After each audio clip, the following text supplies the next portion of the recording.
la ilaha illallah wa asyhadu anna Muhammadar Rasulullah. Allahumma shalli ala Muhammad wa ala ali Muhammad kama shallaita ala Ibrahim wa ala ali Ibrahim wa barik ala Muhammad wa ala ali Muhammad innaka Hamidum Majid. Rabbi shrah li sadri wa yassir li amri wahlul 'uqdatam min lisani yafqahu qawli. Ibu bapak jamaah Allah, alhamdulillah pada kesempatan kali ini saya bertugas untuk memberikan materi kurikulum menjelang berbuka. Materi yang saya bawakan masih melanjutkan kisah dari surah Al-Kahf. Kali ini kisah mengenai Nabi Musa dan seorang hambanya yang soleh, seorang Allah yang soleh, yang para ulama sepakat bahwa hamba ini adalah Nabi Khidir. Untuk ya dengan ulama, kisah ini berkaitan dengan Nabi Musa dan pertemuannya dengan Nabi Khidir. Kisah ini bermula dari pada saat Nabi Musa alaihissalam ditanya oleh Bani Israil, oleh kaumnya, mengenai siapakah manusia di muka bumi ini yang paling alim, yang paling banyak ilmunya. Nabi Musa menjawab ada sedikit kesombongan di Nabi Musa alaihissalam ketika menjawab pertanyaan ini. Nabi Musa menjawab bahwa tidak ada seorang pun yang lebih alim daripada aku di muka bumi ini. Dengan jawaban ini Allah langsung menegur Nabi Musa alaihissalam dan Allah memerintahkan, sesungguhnya aku memiliki hamba, seorang hamba di pertemuan dua samudra yang lebih alim darimu. Jadi kisah ini diabadikan di dalam surat Al-Kahf mulai dari ayat ke 60. Surat Al-Kahf mulai dari ayat 60 yang menceritakan kisah pertemuan Nabi Musa dengan Nabi Khidir. Wahyu yang diberikan Allah kepada Nabi Musa bunyi, A'udzubillahi minasyaitonir rajim. Bismillahirrahmanirrahim. Wa idh qala Musa li fatahu la abrahu hatta ablugha majma'al bahraini aw amdiya huquba. Jadi Nabi Musa diperintahkan oleh Allah Subhanahu wa taala untuk menemui seorang hambanya yang alim, yang lebih alim dari Nabi Musa di pertemuan dua samudra. Ingatlah ketika Nabi Musa berkata pada pembantunya, jadi Nabi Musa ini dalam perjalanan bawa seorang pembantu, aku tidak akan berhenti berjalan sebelum sampai ke pertemuan dua laut antara aku atau aku akan berjalan terus sampai bertahun-tahun. Jadi Nabi Musa terus berjalan sampai bertemu dengan pertemuan dua samudra atau pertemuan dua laut. Kemudian Allah menjelaskan lagi, bawalah olehmu seekor ikan, lalu simpan dalam keranjang, di mana ikan itu menghilang, di sanalah hamba itu berada. Jadi dalam perjalanan ini dengan pembantunya, Nabi Musa diwajibkan membawa seekor ikan dan dimasukkan dalam keranjang.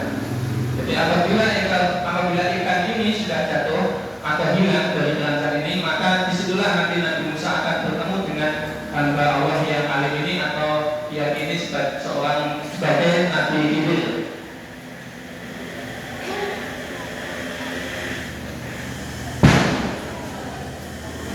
Kemudian ayatnya disebutkan, pertama adalah majma'ah bainihima nasiyahutahuma fattaqadan sabilahu fil bahri saraba. Ketika mereka sampai ke pertemuan ke laut, mereka lupa akan ikannya. Lalu ikan itu melompat mengambil jalan ke laut itu. Jadi sebenarnya Nabi Musa dan pembantunya ini sudah sampai di pertemuan dua samudra, dua laut, tetapi mereka lupa akan mendengar Allah, akan perintah dari Allah bahwa di mana ikan itu menghilang, di mana ikan itu akan melompat dari keranjangnya, maka disitulah dia akan bertemu dengan hamba Allah yang alim ini, yaitu Nabi Khidir. Kemudian Allah melanjutkan dalam firman-Nya, "Falamma jawaza qala li fatahu atina ghadana laqad lakina min safarina hada nasaba." Ketika mereka melewati tempat itu, Musa berkata kepada pembantunya, "Bawalah kembali makanan kita, sungguh kita benar-benar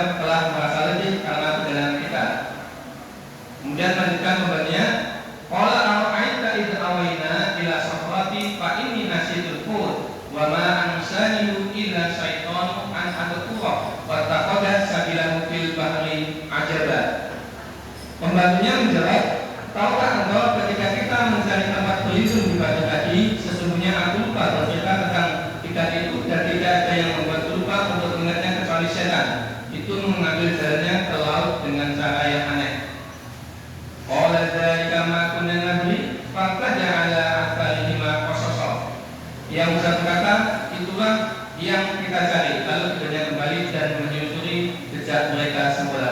Jadi ketika ikan tadi jatuh atau melompat di pertemuan dua samudera ini, mereka lupa akan perintah Allah untuk berhenti di mana ikan itu menghilang atau melompat dari kerajaan. Karena setelah perjalanan agak jauh dari tempat menghilangkan ikan tadi, Musa dan pembantunya ini kembali menyusuri jalan yang mereka tempuh tadi ke tempat ikan di mana ikan tadi menghilang, atau di samudra pertemuan dua samudra tadi tempat ikan itu menghilang.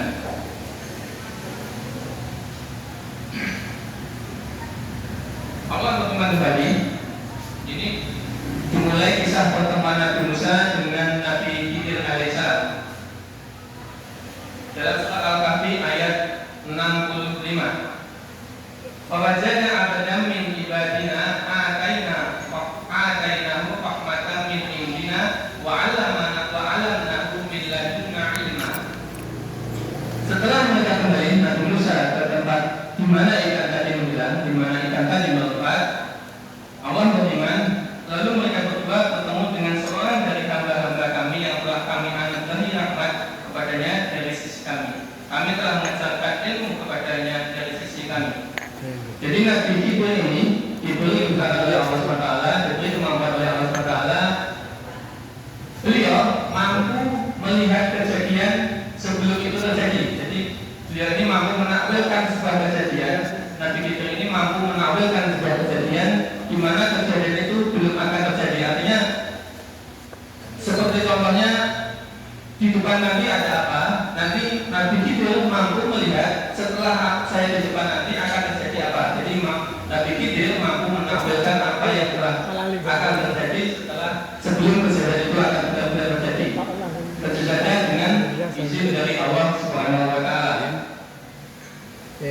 Kemudian kisah pertama dari Nabi Musa ini dengan Nabi Khidir yaitu dimulai dengan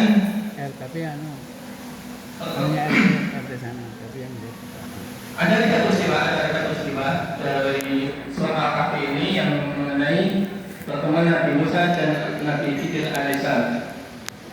Kisah yang pertama, peristiwa yang pertama yaitu ketika Nabi Khidir alaihissalam membocorkan kapal atau melubangi kapal. Nabi Khidir alaihissalam meminta Nabi Musa alaihissalam untuk menemaninya dalam perjalanan. Mereka kemudian menaiki sebuah kapal yang dimiliki oleh seorang nelayan. Jadi Nabi Musa, pembantunya dan Nabi Khidir ini menaiki perahu dari seorang nelayan. Tetapi di tengah perjalanan Nabi Khidir ini tiba-tiba melubangi kapal ini. Kapal nelayan ini dilubangi oleh Nabi Khidir alaihissalam tanpa ada bicara apa-apa, langsung saja melubangi. Tentu saja ini membuat Musa kehilangan. Kenapa kapal nelayan yang kita tumpangi ini tiba-tiba kamu lubangi sehingga terlihat bocor di bawah kapal? Kemudian peristiwa yang kedua yaitu Nabi Khidir membunuh seorang anak. Oh ya, yang Nabi Musa, yang Nabi Khidir melubangi kapal tadi di dalam surat Al-Kahfi disampaikan oleh Allah SWT dalam hadisnya dari surat Al-Kahfi ayat ke-71. Ayat 71 ini berbunyi, Fangqalaqa hatta idza raqiba fi safinati faraqada qala afaqataha lidhriqa ahlaha laqad jika syai'an imra. Jadi kemudian berjalan kedepannya hingga menaiki sebuah perahu. Dia melubangnya, dia berkata, apakah engkau melubangnya untuk menenggelamkan penumpang yang ada di atas perahu ini? Kemudian Nabi Khidir, qala alam laka innaka lam tastati'a ma'iya sabra. Nabi Khidir mengingatkan kembali bahwa Nabi Musa tidak akan pernah bisa bersabar apabila terus mengikuti Nabi Khidir. Karena dengan perilaku Nabi Khidir yang mungkin di luar nalar manusia atau di luar Nabi Musa, Yang pertama tadi yaitu menyeberangi kapal yang dinaiki oleh mereka bertiga. Kemudian qala sa'al buka an sa'i ba'daha fala tusabni qad balagta min ladunni udra fanqalaqa hatta idza ataya ahla qaryatin istat'ama ahlaha fa'abaw ayyudhibuhuma fawajada fiha jidara yuridu an yanqadha fa'aqama qala law syi'ta lataqatta alaihi ajra. Kemudian Musa berkata, jika aku bertanya kepadamu tentang sesuatu setelah ini, jangan lagi engkau memperbolehkan aku menyertaimu. Sungguh engkau telah mencapai batas yang wajar memberi uzur atau maaf kepadaku. Jadi setelah diingatkan tadi bahwa Nabi Khidir menyampaikan pada Nabi Musa, engkau tidak akan pernah sabar mengikuti perjalanan bersamaku. Kemudian Musa menjawab tadi dalam surat Al-Kahfi ayat ke-76. Kemudian tindakan kedua yang dilakukan oleh Nabi Khidir yaitu membunuh seorang anak. Ini dalam surah Al-Kahfi ayat ke-77. Yang artinya, lalu keduanya berjalan hingga ketika keduanya sampai ke penduduk suatu negeri, mereka berdua meminta dijamu oleh penduduknya, tetapi mereka tidak mau menjamu keduanya. Kemudian keduanya mendapati dinding rumah yang hampir roboh di negeri itu, lalu dia menegakkannya. Dia Musa berkata, jika engkau mau, niscaya engkau dapat meminta imbalan untukmu. Dalam peristiwa ini, Nabi Khidir melakukan sebuah bangunan, kemudian membangun lagi kembali bumi ini.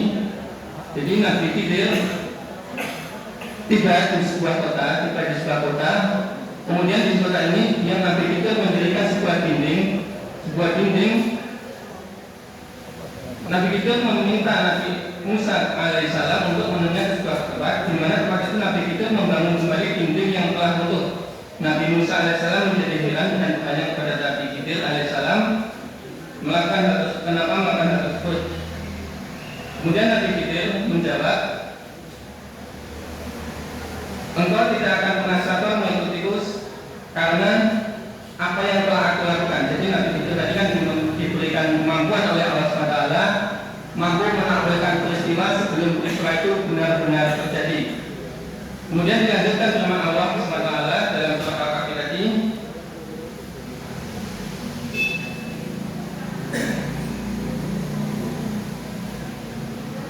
dalam surat Al-Kahfi ayat ke-78, ayat ke-79, Amat safinatu fakanat limasakina yakmaluna fi bahri fa'aratu an aqibaha wa kana wara'ahum maliki yakudu kula safinatin rosbah.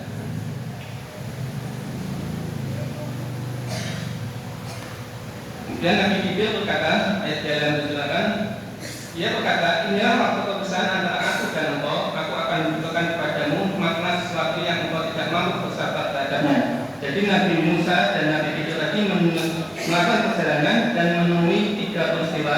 Yang pertama, Nabi Khidir membocorkan kapal tanpa alasan apapun, tanpa alasan yang diberi Nabi Musa. Kemudian peristiwa kedua, Nabi Khidir membunuh seorang anak. Kemudian peristiwa yang ketiga, Nabi Khidir membangun kembali dinding yang kokoh di sebuah kota. Kemudian dijelaskan dalam surat Al-Kahfi kenapa Nabi Khidir ini melakukan 3 peristiwa tadi di ayat ke 79 sampai ke 82. A'udzubillahi minasyaitonir rajim. Bismillahirrahmanirrahim. Amma safinatu fakanat limasakina ya'maluna fil bahri fa'aratu an 'aibaha wa kana wara'ahum malikun ya'khudhu kulla safinatin rasda.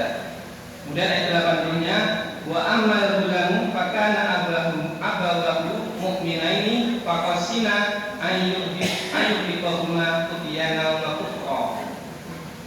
Kemudian ayat 81, fa'aladana an ayyubdilahuma wa hukuma khairan minhu zakatan wa aqraba hukma.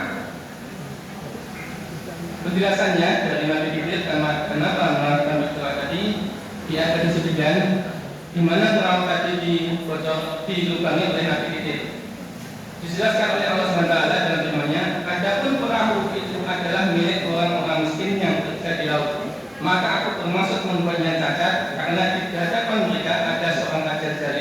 yang mengambil setiap perahu yang baik secara paksa. Jadi Nabi Khidir tadi melubangi kapal yang dinaiki mereka bertiga karena perahu ini adalah milik dari seorang nelayan yang miskin. Di depan perjalanan nanti ada istilahnya bajak laut yang akan atau perompak yang akan merampas setiap perahu yang lewat beserta isinya. Untuk menghindari perampakan ini, maka Nabi Khidir melubangi perahu ini agar perahu ini tidak dirampas oleh perompak yang ada di depan mereka. Kemudian penjelasan yang kedua dari peristiwa yang dalam Nabi Musa dan Nabi Khidir di ayat 80 tadi yang saya baca. Adapun anak itu yang aku bunuh atau anak yang dibunuh Nabi Khidir, kedua orang tuanya mukmin dan kami khawatir kalau dia akan memaksa kedua orang tuanya untuk durhaka atau kufur. Jadi Nabi Khidir mengetahui jadi atas ilham dari Allah, tentu saja atas petunjuk dari Allah bahwa anak yang dia dibunuh oleh Nabi Khidir ini telah akan menjadi anak yang durhaka. Makanya Nabi Khidir membunuh anak ini supaya insya Allah akan menganugerahkan anak yang lebih alim atau anak yang lebih soleh kepada kedua orang tuanya ini. Kemudian yang peristiwa yang ketiga takwilnya yaitu adapun dinding rumah itu atau dinding rumah yang bapak kemudian dibangun kembali ini adalah milik dua anak yatim di kota itu dan di bawahnya tersimpan harta milik mereka berdua. Sedangkan ayah mereka adalah orang saleh. Maka Kubanu mendaki agar keduanya mencapai usia dewasa dan mengeluarkan simpanannya sebagai amat dari Kubanu. Aku tidak akan melakukannya berdasarkan kemauanku sendiri. Itulah makna sesuatu yang engkau tidak mampu bersabar terhadapnya. Jadi yang ketiga tadi yaitu dinding tadi untuk menutupi harta warisan dari orang tua dari anak yang soleh di kota tersebut. Artinya Nabi Khidir melakukan semua peristiwa tadi semuanya atas izin dari Allah, atas petunjuk dari Allah SWT. Alhamdulillah ini sudah masuk waktu berbuka. Monggo kami persilakan berbuka dengan mengucapkan Bismillahirrahmanirrahim. Setelah minum dilanjutkan dengan membaca dan sahabat doa